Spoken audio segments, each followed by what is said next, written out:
पूर्व केंद्रीय मंत्री रघुवंश प्रसाद सिंह का अंतिम संस्कार आज वैशाली जिले में उनके पैतृक गांव पानापुर पहेमी में किया जाएगा। उन्होंने रविवार को दिल्ली के एम्स में आखिरी सांस ली। उनके निधन पर मुख्यमंत्री नीतीश कुमार और लालू यादव समेत तमाम नेताओं ने गहरा शोक व्यक्त किया है।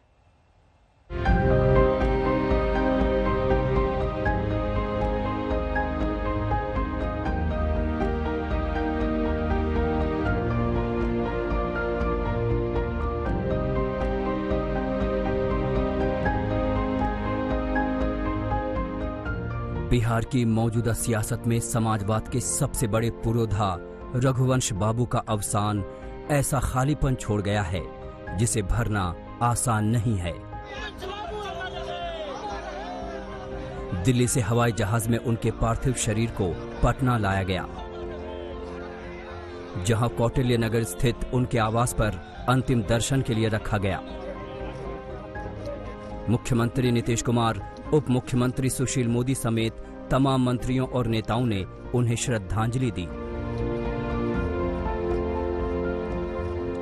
जो आता है उसको जाना तो सबको मालूम है, लेकिन इस तरह के व्यक्ति जिन्होंने निरंतर सेवा की है और अपना काम किया है, तो ऐसे व्यक्ति के जाने से सब लोगों को काफी दुख होता है। हम सब लोग भी दुखी हैं और इस स्थिति में अपनी हम लोग श्रद्धांजलि अर्पित करते। रघुवंश बाबू 32 साल तक लालू की लालटेन को बिहार में न सिर्फ थामे रहे बल्कि समाजवाद की सियासत को लगातार धार देते रहे। लेकिन आखिरी दिनों में एक चिट्ठी लिखकर उन्होंने आरजेडी से इस्तीफा दे दिया था। हालांकि उनका इस्तीफा लालू ने मंजूर नहीं किया था। तेजस्वी यादव ने पटना में उनके आवास पर जाकर श्रद्धांजलि दी।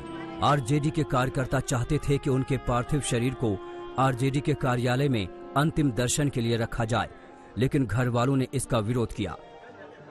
10 सितंबर को रघुवंश प्रसाद सिंह ने आरजेडी की प्राथमिक सदस्यता से इस्तीफा दे दिया था और उसके बाद लगातार ये आरजेडी पर यह आरोप लगता रहा है कि उन्होंने उनकी उपेक्षा की और विडंबना देखिए कि वो जिस एम्स के बेड से उन्होंने इस्तीफा लिखा था वहीं उनका निधन भी हो गया।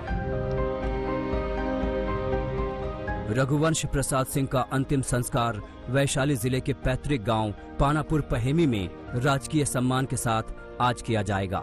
उनका अंतिम सफर पटना से शुरू होकर हाजीपुर होते हुए वैशाली गढ़ तक पहुंचेगा, जहां पार्थिव शरीर को अंतिम दर्शन के लिए रखा जाएगा। 74 साल के रघुवंश प्रसाद सिंह का जन्म 6 जून 1946 को हुआ था और 13 सितंबर को उन्होंने दिल्ली के एम्स में आखिरी सांस ली। सुजीत झा, पटना, आज तक। और ज्यादा जानकारी के साथ मेरी सहयोगी चित्रा त्रिपाठी इस वक्त सीधे हमारे साथ जुड़ गई हैं बिहार से ही। चित्रा, विडंबना देखिए, एक पार्थिव शरीर पर सियासत हो रही है, उसे किस दफ्तर ले जाया जाए इस पर बहस की जा रही है और यह भी कहा जा रहा है कि आरजेडी दफ्तर उनको नहीं ले जाया जाएगा। उनके परिजनों ने साफ कर दिया क्योंकि उनकी मंशा ही नहीं थी अब पार्टी में रहने की। बिल्कुल सही कहा आपने। परिवार की ओर से लगातार इस बात को स्पष्ट किया गया है, यही कारण रहा कि आरजेडी दफ्तर नहीं ले जाकर बीती रात एयरपोर्ट से पहले विधानसभा पहुंचा। वहां पर मुख्यमंत्री, उप मुख्यमंत्री ने श्रद्धांजलि दी और उसके बाद सीधे नेहा उनके पार्थिव शरीर को उनके घर पर लाया गया, जहां पर कल रात मेरी मौजूदगी थी।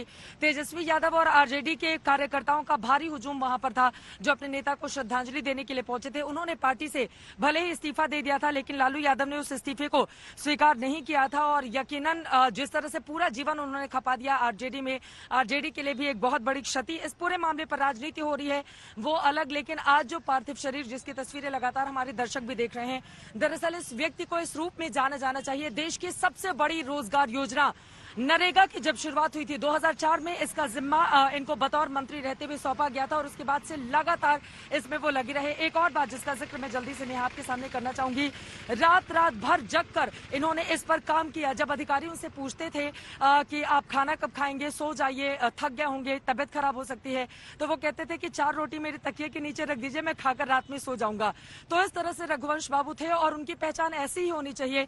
हालांकि एक जुड़ाव रहा है बिहार के लोगों का, क्योंकि गरीबों को आवाज देने में उनकी बहुत बड़ी भूमिका रही है। गणित के बड़े महारथी वो माने जाते थे। हर सामाजिक आर्थिक मुद्दे पर उनकी काफी ज्यादा पकड़ रहती थी। नमस्कार, मैं हूं अंजना ओम कश्यप। हमें उम्मीद है ये वीडियो आपको पसंद आया होगा।